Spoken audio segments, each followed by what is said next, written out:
बहुत शुक्रिया आप लोगों का यहाँ पे आने का। सबसे पहले दो तीन जगह पे मुझे और ज़्यादा शुक्रिया अदा करना है। सबसे पहले तो obviously prime minister Imran Khan का, इसलिए कि यहाँ पे वर्ल्ड कप 92 के भी मेरे दो साथी बैठे हुए हैं, क्योंकि हमारे लिए अभी भी फ़ैन मोमेंट होता है जब हम इमरान खान से बात करते हैं या उनको देखते हैं, और जब वो ये कह दें कि आपकी एबिलिटीज़ पे मुझे कॉन्फिडेंस है, और एक तरह से जब आपको एक्नॉलेजमेंट मिल जाती है from such a great leader, और हमें पता है कि वो कितने बड़े लीडर हैं, तो फिर आपका दिल इतना बड़ा हो जाता है और फिर आपकी चाह बढ़ जाती है क्रिकेट में कुछ करने की। सो उनका बहुत बहुत शुक्रिया कि एतमाद उन्होंने मुझ पे ज़ाहिर किया है। आसान जॉब नहीं है, जैसे कि सबको पता है, क्रिकेटर्स को भी पता है, हम सब टेस्ट होंगे, चैलेंज होंगे। दूसरा, बोर्ड ऑफ गवर्नर्स का बहुत बहुत शुक्रिया, इसलिए कि उन्होंने इलेक्ट किया, उनकी मेहरबानी है, और हमने डिस्कस किया किस डायरेक्शन पे इंशाल्लाह आगे हम जाएंगे।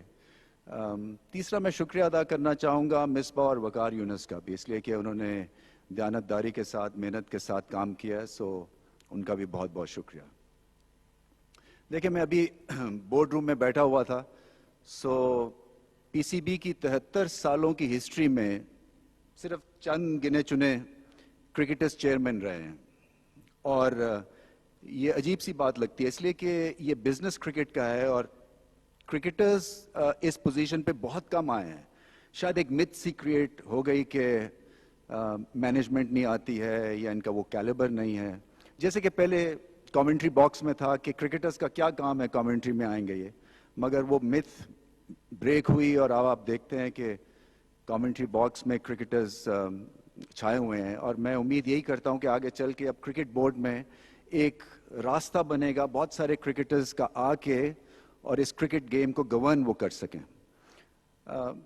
फिर सवाल ये भी था, मेरे लिए इम्पोर्टेंट ये सवाल था कि ये यहाँ पे मैं क्यों आ रहा हूँ, क्योंकि फायरिंग रेंज है, जैसे पता है ये जो पोजीशन है ये आसान नहीं है, क्योंकि हर एक का, अच्छी बात भी है कि क्रिकेट के ऊपर जो है एक व्यू है और एक हमारा बॉन्ड बनता है क्रिकेट के थ्रू पूरे मुल्क में। देखिए, ऐसे चैलेंज जो है वो बड़े कम आप के सामने आते हैं, और मैं समझता हूं कि किसी भी उम्र में इस किस्म का जब चैलेंज आता है, सो आपकी ग्रोथ होती है एज एन इंडिविजुअल, क्योंकि मेरी किताब में आप ग्रो करते हैं जब आप तने तनहा खड़े होते हैं, अकेले होते हैं, आपको पता चल जाता है आप में कितनी डेप्थ है, उस चैलेंज को एक्सेप्ट करने में कितनी आप में अहलियत है, कितना आपका टेम्परामेंट है। सो एक आसान पोजीशन जो कि कमेंट्री बॉक्स की पोजीशन है, उसको छोड़ के यहाँ पे आना, सो अपने आप को चैलेंज करने वाली बात है, और इंशाल्लाह आप देखेंगे कि आगे चल के चीज़ें बहुत बेहतर होंगी, अच्छी होंगी, मुख्तलिफ होंगी, क्योंकि क्रिकेट मेरी कॉन्स्टिट्यूंसी है। क्रिकेट जो है वो सब्जेक्ट है और होना भी चाहिए, और आगे चल के जो है इसमें इम्प्रूवमेंट भी आप देखेंगे इंशाल्लाह। सो एक दफ़ा फिर मैं जो 92 वर्ल्ड कप के यहाँ पे प्लेयर्स आए हुए हैं, आपको मैं ये भी बताना चाहता हूँ कि ऑफिशियल या अनऑफिशियल कैपेसिटी है नहीं। सो मैं ये चाहूँगा कि जो फीडबैक है वो खुल के दें, और इसलिए कि कई दफ़ा आप क्रिकेट बोर्ड में जब जाते हैं तो घिर जाते हैं, और आपको बाहर के ओपिनियन ज़्यादा फिर आपको नज़र भी नहीं आते, आप समझने भी नहीं चाहते हैं। सो आपके थ्रू जो है वो मेरी एक ग्राउंडिंग होगी, मेरी एक तरह से ट्रेनिंग भी होगी, और मुझे रियलिटी चेक भी मिलता रहेगा। सो ये बड़ा इम्पॉर्टेंट है कि आप लोगों की कंट्रीब्यूशन रहे, और मैं सब क्रिकेटर्स की बात कर रहा हूँ बाय द वे, इसलिए कि हमारी एक छोटी सी फ्रेटर्निटी है क्रिकेट की। सो आपकी वेलफेयर मेरे लिए पैरामाउंट है, आपके सजेशंस मेरे लिए बड़े इम्पोर्टेंट हैं, और आगे चल के फिर आपसे राब्ता भी इंशाल्लाह रहेगा। विजन क्या है? देखें, विजन जो है वो बड़ा क्लियर कट है मेरे हिसाब से, और मैं हमेशा ये सोचता था कि जब भी इस पोजीशन पे कभी मौका मिलेगा तो विजन जो है उसको थोड़ा सा रीसेट करूंगा कि, और समझता हूं मैं कि क्रिकेट का जो कॉम्पस है, डायरेक्शन है, जीपीएस आप कह ले, इसको रीसेट होने की ज़रूरत है।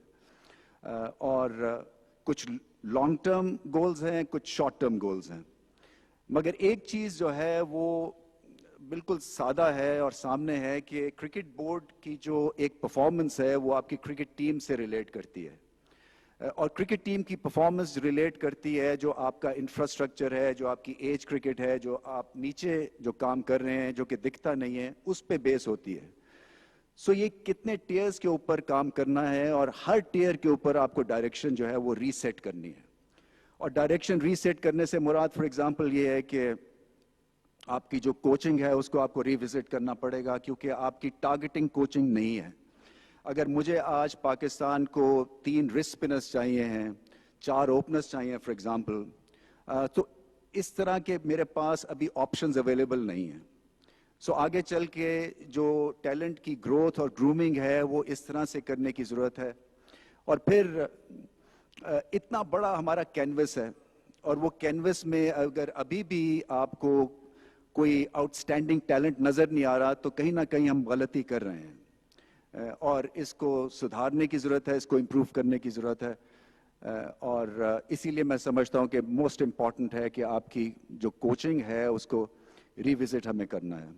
اسی طرح سے آپ کی ایج کرکٹ کچھ کام نہیں ہوا ہے پچھلے, کیونکہ آپ جو تھے ایسوسیشنز کو بنا رہے تھے, سو ایک طرح سے آپ کی اسکول, آپ کی کلب کرکٹ جو ہے وہ بالکل ایک طرح سے نان ایگزسٹنٹ رہ گئی تھی. سو پش ہوگی کہ اسکول اور آپ کی کلب کرکٹ کو ایک زبردست پش ملے, آپ کی فرسٹ کلاس کرکٹ اور زیادہ وائبرنٹ ہو. ایک بے چینی ہے فرسٹ کلاس پلیئرز میں, ایک انسرٹنٹی ہے, اور وہ انسرٹنٹی اس وجہ سے ہے کیونکہ یہ پتہ نہیں ہے کہ وہ کتنی دیر تک کھیلیں گے. نیا نظام بنا ہے, سو پیسے جو ہیں وہ ملتے رہیں گے, نہیں ملتے رہیں گے, ان کی پرفارمنسز کیسے کاؤنٹ ہوگی, ان کو کن چیزوں کی ضرورت ہے کہ وہ اپنے آپ کو امپروو کر سکیں. سو ایک طرح سے ایک کنفیوژن ہے فرسٹ کلاس لیول کے اوپر, اور پھر ڈیبیٹ بھی چل رہی ہے organization cricket, department cricket versus rest. So اس پہ بھی ابھی تک جو ہے وہ جیوری آؤٹ ہے کہ کیا سسٹم ٹھیک تھا کیا نہیں ہے. میں اس کے اوپر 1-2 اور زیادہ آگے چل کے باتیں کروں گا. اور پھر پاکستان کی کرکٹ ٹیم ہے, دیکھیں میری ان پلیئرز سے بات ہوئی ہے اور میں نے ماڈل ڈسکس کیا ہے, اور ہمیں کلیئرلی پتہ ہے کہ پاکستان کا ماڈل اور اس کے ڈی این اے میں ایک فیئرلیس اپروچ ہے, ایک ایگریشن ہے. ہم انپریڈکٹیبل بھی ہیں, شاید انپریڈکٹیبل ہے اس لیے ہم واچبل بھی ہیں, کیونکہ آن دا ڈے کچھ بھی ہم کر سکتے ہیں. مگر جب تک کہ ماڈل ڈسکرائب نہیں ہوگا کنفیوژن رہے گا, جاب میں کلیئرٹی نہیں آئے گی, اور آپ اسی طرح سے اندھیرے میں بھٹکتے رہیں گے. سو جو جی پی ایس کو ریسیٹ کرنے کی بات ہے کہ منزل تک پہنچنا ہے, مگر منزل کا پتہ نہیں ہے اور آپ کی ٹرانسپورٹ بھی ٹھیک نہیں ہے, تو پھر آپ منزل پہ کیسے پہنچیں گے.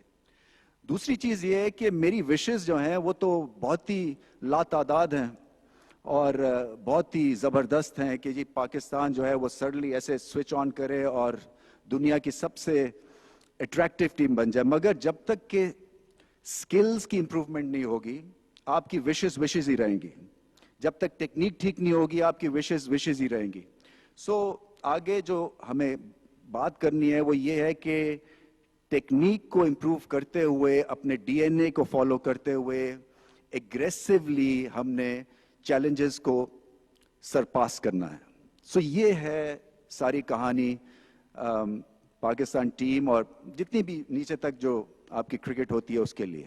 سو اس میں پھر سے کوچنگ کی بات آتی ہے, اس میں پھر سے ایک فیئرلیس اپروچ کی بات آتی ہے, کیونکہ جب تک یہ چیزیں آپ کے پاس ہوں گی نہیں اور جب تک کنسسٹنسی نہیں ہوگی سلیکشن کے پوائنٹ آف ویو سے اور کس طرح سے آپ نے آگے بڑھنا ہے اس پوائنٹ آف ویو سے, تو پھر ایسے ہی ہوگا, ہٹ اینڈ مس ہوگا, اور زیادہ مس ہوگا رادر دین ہٹ. اور پوٹینشیل ہوتے ہوئے اگر ایسی سچویشن ہوتی ہے تو دکھ ہوتا ہے.